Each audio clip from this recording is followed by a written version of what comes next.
अस्सलामु अलैकुम वरहमतुल्लाहि वबरकातुहू। तो जैसा कि फ्रेंड आप सभी लोग मेरी वीडियोस को देखते हैं, आज मैं एक वीडियो ऐसे टाइम में लेकर के आया हूँ जो कि आपके लिए काफ़ी फ़ायदेमंद रहेगी। जैसा कि आप सभी लोगों को पता है कि लॉकडाउन चल रहा है और अ, रमज़ान मुबारक का महीना भी चल रहा है। तो यहाँ पे दिक्कत सबसे ज़्यादा जो आ रही है वो यही है कि लॉकडाउन चल रहा है, परेशान हाल हैं सब लोग पे। एक मतलब कि ऐसा वायरस मंडरा रहा है कि हर इंसान ये सोच रहा है कि किसी तरह मैं बच जाऊं, कोई ट्रीटमेंट ऐसा मिल जाए। तो मैं आपको एक सुन्नत की तरफ आपका रुजू करना चाहता हूँ, कराना चाहता हूँ। अगर आप चलेंगे तो देखिए, हर मुसलमान का तो फ़र्ज़ ऐन यही होना चाहिए कि जो है वो इस्लाम की हर एक छोटी से छोटी, बड़ी से बड़ी चीज़ को अपने दिल से लगा करके उसका उस पर अमल करें। तो मैं बात कर रहा हूँ फ्रेंड, ये आप मेरे हाथ में देख रहे हैं, एक मिसवाक है। तो फ्रेंड आज मैं आपको मिसवाक की कुछ फ़जीलतें बताता हूँ और उसके बाद फिर दुनिया और आखिरत दोनों एतबार से इसके कुछ फ़ायदे भी बताता हूँ, ताकि आप सभी लोगों को ये पता लगे कि भाई अगर इतनी बड़ी चीज़ इस एक मिसवाक के अंदर रखी हुई है तो हम इतनी बड़ी मतलब कि छोटी सी सुन्नत समझ करके इतनी बड़ी चीज़ को क्यों छोड़े दे रहे हैं। तो फ्रेंड इसकी सबसे पहले मैं आपको बताऊंगा कि इसकी जो फजीलत है वो आप देखेंगे कि हदीस पाक में कई जगह मतलब कि इसकी हदीसें आई हुई हैं और कई जगह इसको दो ताकीद फरमाते हुए कहा गया कि मिसवाक किया करो, मिसवाक किया करो। तो फ्रेंड मैं यहाँ पे आपको बताऊंगा कि अल्लाह के रसूल सल्लल्लाहु अलैहि वसल्लम का हदीस पाक का मफहूम है कि अगर मेरी उम्मत पर दुश्वारी नहीं होती, यानी कि दुश्वार नहीं होता कि मिसवाक करना, तो मैं इसे वाजिब कर देता। वाजिब का मतलब होता है कि ज़रूरी कर देता। अब बताइए कि अल्लाह के रसूल सल्लल्लाहु अलैहि वसल्लम इसको ज़रूरी करने के लिए क्यों कह रहे हैं, कुछ तो इसके अंदर खासियत होगी। फिर दूसरी जगह दूसरी हदीस पाक का मफहूम है कि ये मुंह की पाकीज़गी के लिए जो है, अल्लाह को राज़ी करने के लिए मिसवाक करनी चाहिए, मिसवाक का हुक्म दिया गया। दूसरी चीज़ अगर मैं आगे बताऊं तो फ्रेंड इसमें ये भी है हदीस पाक का मफहूम कि जब भी जिब्रील अलैहिस्सलाम अल्लाह के रसूल सल्लल्लाहु अलैहि वसल्लम के पास आते, तब तब वो जो है मतलब कि मिसवाक का जिक्र फरमाते कि आप मिसवाक कीजिए। तो अल्लाह के रसूल सल्लल्लाहु अलैहि वसल्लम का फरमान है कि मैं बार बार जिब्रील अलैहिस्सलाम के कहने की वजह से अपने आगे के हिस्से को मिसवाक की वजह से छीन ना लूँ, इस तरीके से मतलब मिसवाक किया करते, इतने मतलब कि एहतमाम किया करते थे मिसवाक का।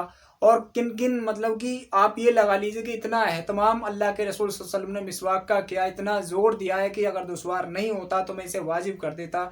तो अब इसकी तरफ अगर हम बढ़ें तो इसके कुछ फ़ायदे अगर मैं आपको बताऊं तो सबसे पहले तो मुंह की पाकीज़गी के लिए ये जो होती है।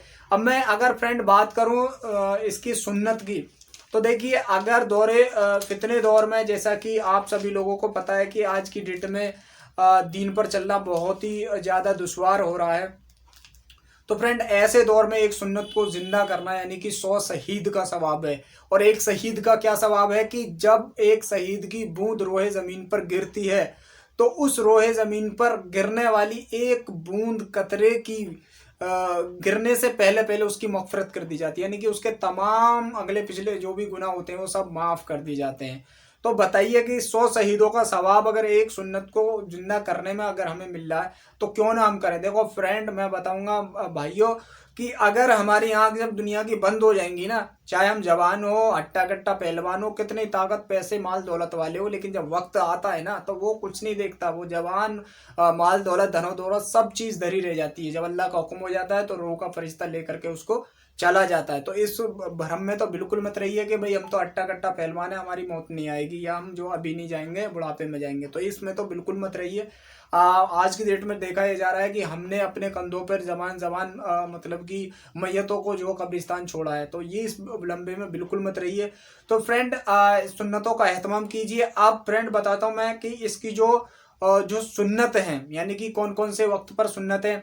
कई जगह हजरत आयशा रज़ी अल्लाह तआला अन्हा फरमाती हैं कि अल्लाह के रसूल सल्लल्लाहु अलैहि वसल्लम जब भी घर में दाखिल होते या कहीं बाहर सफ़र में जाते तो मिसवाक का एहतमाम करते, वज़ू करने से पहले मिसवाक करते, या ज़िक्र इलाही यानी कि कुरान शरीफ, या रात में जब भी तहज्जुद के लिए उठते तो यानी कि मिसवाक का जो है एहतमाम करते।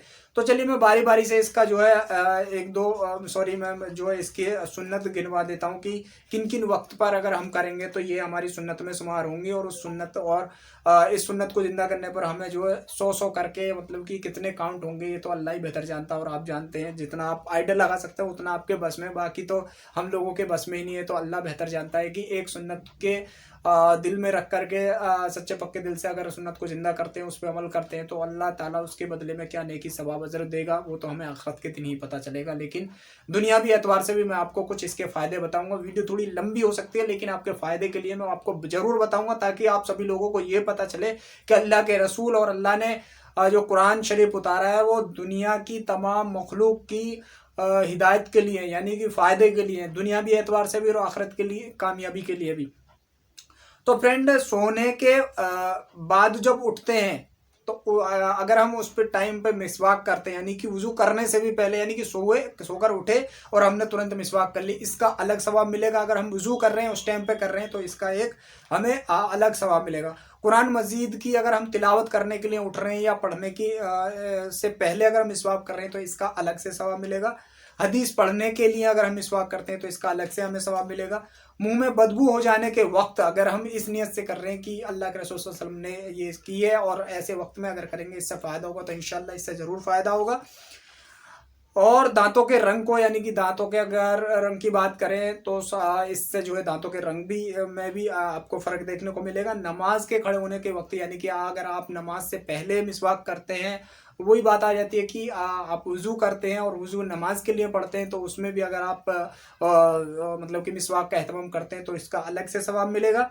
ज़िक्र इलाही करने से पहले, यानी कि आप तस्बीह वगैरह पढ़ते हैं, खाना काबा के लिए जाते हैं, अपने घर में दाखिल होने के लिए, अपनी बीवी के साथ यानी कि मिलन करने से पहले भी अगर आप मिसवाक करेंगे तो इसका भी आपको अलग से सवाब मिलेगा, और बीवी भी आपकी खुशदिली से मिलेगी जब आपके मुंह के अंदर की काफ़ी पाकीज़गी हो गई होगी। किसी भी मजलिस खैर में जाने से पहले, भूख प्यास लगने के टाइम पे भी हम कर सकते हैं। मौत के आसार जब हमें लग रहा है कि हमारी रूह कब्ज़ हो सकती है उस टाइम पे अगर हम करेंगे। सहरी के वक्त, जैसा कि आप अब रोज़े चल रहे हैं, रमज़ान चल रहे हैं, खाना खाने से पहले, सफ़र में जाने से पहले और सफ़र से आने के बाद, सोने के वक्त। अब फ्रेंड ये तो आपको सुन्नत तरीके आपको पता चलेगी कि किन किन वक्त पर करते थे। अल्लाह के रसूल सल्लल्लाहु अलैहि वसल्लम इससे भी ज़्यादा एहतमाम करते होंगे, लेकिन इसमें अभी कुछ ही पॉइंट जो लिखे हुए थे वो मैंने आपको गिनवा दिए, क्योंकि जब आप समझ सकते हैं कि जब ये हदीस पाक का मफ़हूम है कि बार बार जिब्रील अलैहिस्सलाम के कहने से अपने मुंह के अगले हिस्से को ना छीलूं, तो आप समझ सकते हैं कि कितने मिसवाक का एहतमाम रहा होगा। अब फ्रेंड ये क्या करता है, दांत को साफ करता है, मुंह की बदबू को दूर करता है, गले को, मलगम को जो है ये साफ करता है, मैदे को साफ कर मतलब मैदे में जो परेशानी होती है उसको दूर करता है। और भी इसकी इतनी खासियत है, अगर आप इसकी सारी खासियत पढ़ेंगे तो आपको पता लगेगा कि दुनियावी एतबार से, जैसा कि आज के डेट में देखा जा रहा है, कोविड का टाइम चल रहा है, अगर इस टाइम पे भी आप करेंगे, जो मलगम वगैरह की शिकायत रहती है, जो आपके खांसने खोंसने की शिकायत रहती है, इंशाअल्लाह ताला मैं उम्मीद करता हूँ कि अगर आप इसको पाबंदी के साथ करेंगे तो ज़रूर आप इसका फ़र्क देखेंगे कि हाँ हम बाकी हमने कॉलगेट वगैरह बहुत सारी चीज़ों का इस्तेमाल किया है, लेकिन अगर हमने मिसवाक का एहतमाम किया तो इंशाअल्लाह ताला सच्ची पक्की नीयत और दिल और ज़बान को इस नीयत से किया कि अल्लाह के रसूल ने सुन्नत भी है और फिर हमारे लिए ये दुनियावी एतबार के लिए फ़ायदा भी है, तो इंशाअल्लाह ताला अल्लाह हम सबको जो है इसके ज़रिए से ज़रूर फ़ायदा पहुंचाएगा। दूसरी बात फ्रेंड, इसके अलावा भी मैं आपको कुछ चीज़ें ऐसी बताऊंगा जो कि आपको कोविड टाइम में आपको बचने के लिए कारगर साबित होती हैं। जैसा कि फ्रेंड आप सभी को पता है कि ईमान वालों को 5 टाइम की नमाज, 5 वक्त की नमाज पढ़ना फ़र्ज़ है, यानी कि बहुत ज़रूरी, यानी कि फ़र्ज़ पढ़ने बहुत ज़रूरी है। तो अगर हम 5 टाइम की नमाज की पाबंदी करते हैं तो हम मान लीजिए 5 टाइम की वज़ू करते हैं, 5 टाइम की वज़ू करते हैं, तो एक हदीस पाक का मफ़हूम है कि अगर कोई बंदा अपनी फैक्ट्री से आए और उसके बीच में एक नदी तालाब ऐसा पड़े कि उसमें वो नहा करके आए, तो अगर इसी तरह वो 5 बार नहा करके आएगा तो आपको लगता है कि उसके बदन पे कुछ गंदगी मैल कुचल रहेगा? नहीं रहेगा। तो इसी तरीके से अगर हम 5 टाइम की नमाज पाबंदी के साथ पढ़ते हैं, वजू करके पढ़ते हैं, तो हमारा 5 बार मुंह की सफाई हो रही है। आप सोचिए, जो कि और नहीं करते केवल ईमान वालों के। देखिए वजू करना ऐसे टाइम में कितना फायदेमंद साबित हो रहा है आप सभी लोगों के लिए। तो अगर जो नमाज की पाबंदी नहीं करते हैं तो वो नमाज की पाबंदी कीजिए। जब वजू करेंगे तो इंशाअल्लाह ताला उन्हें नमाज की भी तौफीक होगी, तो नमाज की पाबंदी कीजिए। 5 वक्त नमाज की आप पाबंदी करेंगे, 5 वक्त की आपको वजू भी करनी पड़ेगी। वजू करनी पड़ेगी आपका 5 दफा। नाक, मुंह, चेहरा, आंख, ये बताइए जो इंपोर्टेंट पार्ट्स हैं बॉडी के वो सारे साफ होंगे। और जब सारे इंपोर्टेंट पार्ट आपके साफ होंगे तो इंशाअल्लाह ताला मैं उम्मीद करता हूं कि आप बीमारियों से महफूज रहेंगे। अब अगर मैं और थोड़ी सी अंदर की तरफ चलूं, कि कुछ लोग ये भी सोचते हैं कि भाई ये तो हम करते हैं, इसके अलावा भी अगर कोई हमें अलग से कोई ऐसा ट्रीटमेंट मिले, तो मैं देखिए आपको एक छोटा सा वाक्य बताना चाहता हूँ कि हजरत मूसा अलैहिस्सलाम के टाइम में जब उनके पेट में दर्द हुआ तो उन्होंने अल्लाह से जाकर के इसकी जो मतलब कि पूछा कि मेरे पेट में दर्द है तो मैं इसके लिए क्या दवाई लूं, क्या ट्रीटमेंट कर सकता हूं इसका। तो अल्लाह ने जो है कहा कि आप फला दरख्त के पत्ते खा लीजिए। तो उन्होंने फला जो दरख्त बताया गया था उस दरख्त के जो मतलब उस पेड़ के जो है पत्ते खाए। पेड़ के पत्ते खाने के बाद उनका पेट का जो दर्द है वो चला गया।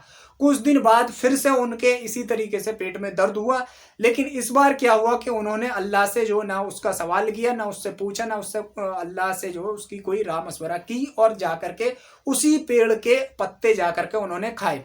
तो जब उन्होंने उसी पेड़ के पत्ते जाकर के खाए तो उस टाइम के बाद यानी कि उसके बाद फिर उनका पेट का दर्द खत्म नहीं हुआ बल्कि और बढ़ गया। क्यों? क्योंकि देखिए सिफा जो है वो पेड़ के पत्तों में नहीं है, सिफा तो अल्लाह के हुक्म में है। ये बात जब जाकर के जो है अल्लाह से पूछा कि अल्लाह ताला मैंने पिछली दफा आपके हुक्म से जो आपने जो कहा था उस पेड़ के दरख्त के पत्ते खाए तो मेरे पेट का दर्द चला गया, लेकिन इस बार मैंने आपसे कोई बात नहीं पूछी, नहीं वो कहा, मैंने उसी पेड़ के दरख्त के पत्ते खाए लेकिन इस बार मेरा पेट का जो दर्द गया नहीं और बल्कि बढ़ गया। तो अल्लाह ने फरमाया कि मेरे बंदे, पेड़ में या पेड़ के पत्तों में सिफा नहीं है, सिफा तो हमारे हुक्म में है, हमारे कह देने में है। हमारे जब कोई गोली या जब हम कोई ट्रीटमेंट लेते हैं तो वो गोली, वो पत्ता, वो मेडिसिन वगैरह जो भी हम ट्रीटमेंट कर रहे हैं वो भी ये गले में उतरने से पहले पूछता है या रब मैं इसके लिए जहर बन जाऊं या सिफा बन जाऊं। तो अल्लाह ताला का हुक्म, जैसी उसकी नीयत, जैसी उसकी जो है उस टाइम का उसका अल्लाह के साथ कांटेक्ट रहा होता है, उसी के बकदर उसको जो है तौफीक होती है और वो दवा उसी के बकदर उसका काम करती है। अगर अल्लाह का हुक्म होता है कि जहर बन जा तो वो जहर ही बनकर रह जाती है और उसका कोई फायदा उसको नजर नहीं आता। और अगर अल्लाह का हुक्म ये होता है कि इसके लिए सिफा बन जाए तो अल्लाह ताला तो जो पत्तों में भी सिफा दे सकता है, अल्लाह ताला तो जो है छोटे मोटे डॉक्टर की दवा में भी सिफा दे सकता है। ऐसा नहीं है अगर आप ये सोचते हैं कि महंगी दवा खाने से ठीक हो जाएंगे या महंगे ट्रीटमेंट से ठीक हो जाएंगे, ऐसा नहीं है। तो आपसे उम्मीद करता हूं कि आप सभी लोग इन बातों को समझ रहे हैं कि मैं किस राह पर किस तरफ आपको ले जाना चाह रहा हूं। जो हमारा मालिक, हमारे सबसे बड़ा फिक्रमंद है, वो हमारा रब है और हमारे रब ने जिन चीजों को फॉलो करने के लिए कहा है उनको अगर हम करते हैं दवा के साथ दुआ तो इंशाअल्लाह ताला हमें जल्दी शिफा मिलेगी। उसके साथ मैं आपको बताता चलूं कि अगर आप वाकई में ट्रीटमेंट करना चाहते हैं तो मेरे को कभी ऐसी ट्रीटमेंट की जरूरत पड़ती है तो मैं ज्यादातर आयुर्वेदिक चीजों पर अपना ट्रीटमेंट रखता हूं। यानी कि मैं डॉक्टरों से बहुत बचता हूं और बचने की कोशिश करता हूं और अल्लाह से दुआ भी करता हूं कि अल्लाह ताला मुझे जो है बहुत ऐसी जगहों से बचा जिनको तू नापसंद करता है या जिनको हम नापसंद करते हैं, और जिनको तू पसंद करता है ऐसी जगह हमारा वक्त ज़्यादा से ज़्यादा लगा। तो फ्रेंड बताना चाहूँगा कि मैं अपना आयुर्वेदिक ट्रीटमेंट क्या लेता हूँ। तो आपने अगर सुना है तुलसी जो पौधा होता है, तुलसी के जो पत्ते होते हैं, अगर आप उनको 1 गिलास पानी को गर्म करते करते जब आपका आधा गिलास पानी रह जाएगा तो वो ग्रीन टी यानी हरा पानी हो जाएगा। उसको गरम गरम अगर आप इस्तेमाल करके पी करके उसको जो कपड़ा ढाप करके सो जाएंगे तो इंशाल्लाह ताला उम्मीद करता हूँ आपकी जो है बदन दर्द, सर दर्द, जो हड़कल वगैरह, जो मतलब कि बहुत सारी चीज़ें ऐसी होती हैं जो कि आपको पैरासीटामोल वगैरह दवा खाने की वजह से ठीक होती हैं, तो वो सारी दवा, वो सारे चीज़ें इससे हो जाती हैं। ये मैंने अपने ऊपर परीक्षण करके देखा है। आपकी मुझे पता नहीं, अगर अल्लाह से दुआ करके आप कोई भी छोटा मोटा ट्रीटमेंट लेंगे इंशाल्लाह ताला आपको जरूर शिफा मिलेगी। तो आप इन चीज़ों का ध्यान रखिए कि तुलसी का जो पौधा है, मैं ये नहीं कह रहा कि उसके अंदर शिफा है, शिफा तो अल्लाह के हुक्म में ही है, जो भी ट्रीटमेंट करें, लेकिन बेहतर है आयुर्वेदिक है, कोई इसका साइड इफेक्ट नहीं है। दवा गोली खाने से भी आपका ठीक हो सकता है, बशर्ते कि उसके साथ दुआ भी की जाए। जरूरी फोर्स ये नहीं है कि आप मेडिसिन देखिए। शरीर जो है हमारा वो जो है रोगों से लड़ता है। अगर हमारी प्रतिरोधक क्षमता रोगों से लड़ने के लिए काफी मजबूत होगी तो हम पहले ही जो रोगों से लड़ चुके होंगे, यानी कि रोग हमें नहीं लगेंगे। अगर हमारी प्रतिरोधक क्षमता कमजोर होगी तो हमें रोग लगेंगे। तो प्रतिरोधक क्षमता को बढ़ाने के लिए हमें क्या करना चाहिए? प्रतिरोधक क्षमता को बढ़ाने के लिए हमें ज्यादा से ज्यादा जो अच्छे खान पीन का ध्यान रखना चाहिए, हरी सब्जियों का खास तौर से ध्यान रखना चाहिए। विटामिन अच्छे तौर में लेना चाहिए। विटामिन सी सबसे ज्यादा इसमें कारगर साबित हो, यानी कि फल जो खट्टे होते हैं थोड़े से, जूस वगैरह उनके लीजिए। तो ये चीजें हमारे प्रतिरोधक क्षमता को, यानी कि रोगों से लड़ने वाली पावर को बढ़ाते हैं, ताकि हमसे जो है हम उन रोगों से लड़ सके, हमारा शरीर, और उन रोगों को भगा सके हम, या वो रोग हमें नहीं लगे। तो फ्रेंड, इन चीजों का आप सेवन करेंगे तो मैं उम्मीद करता हूं कि आप रोगों से मुक्त रहेंगे, महफूज रहेंगे। और मैं आपसे यही दरखास्त करता हूं कि ज्यादा से ज्यादा आप दवा गोलियों से बचिए, क्योंकि अगर आप दवा गोली से नहीं बचेंगे तो आपका शरीर एक दिन ऐसा हो जाएगा कि आप दवा गोली के ऊपर ही डिपेंडेंट हो जाएंगे। दवा गोली के माध्यम से ही आप ठीक हो पाएंगे, अन्यथा नहीं, आपकी बॉडी उसको एडजस्ट कर पाएगी रोगों से, यानी कि नहीं लड़ पाएगी। मैं उम्मीद करता हूँ, कोशिश करता हूँ आप सभी लोगों के लिए ऐसी वीडियो बनाने की, जिससे कि मैं आपको नेचुरल तरीके पे, नेचुरल आपको उस रब की तरफ, उस रब के हुक्म की तरफ लेके चलूं, जहां से आपको इंशाअल्लाह ताला दुनिया और आखिरत दोनों जहां में खैर ही खैर आपको मिले। तो उम्मीद करता हूं ये वीडियो आपको पसंद आई होगी। अगर वीडियो के अंदर कोई सवाल है, कोई सुझाव है, या कोई गलती छोटी मोटी है तो प्लीज डिस्क्रिप्शन में उसे जरूर दीजिएगा, ताकि मैं नेक्स्ट वीडियो में उसे सही करके आप सभी लोगों के साथ उसको शेयर करूं, आप सभी लोगों तक ऐसी वीडियो पहुंचाता रहूं, ताकि आप हमारी वीडियोस को देख करके उसका ज्यादा से ज्यादा फायदा और लुत्फ उठा सकें। तो मिलते हैं नेक्स्ट वीडियो में, तब तक के लिए अस्सलाम वालेकुम।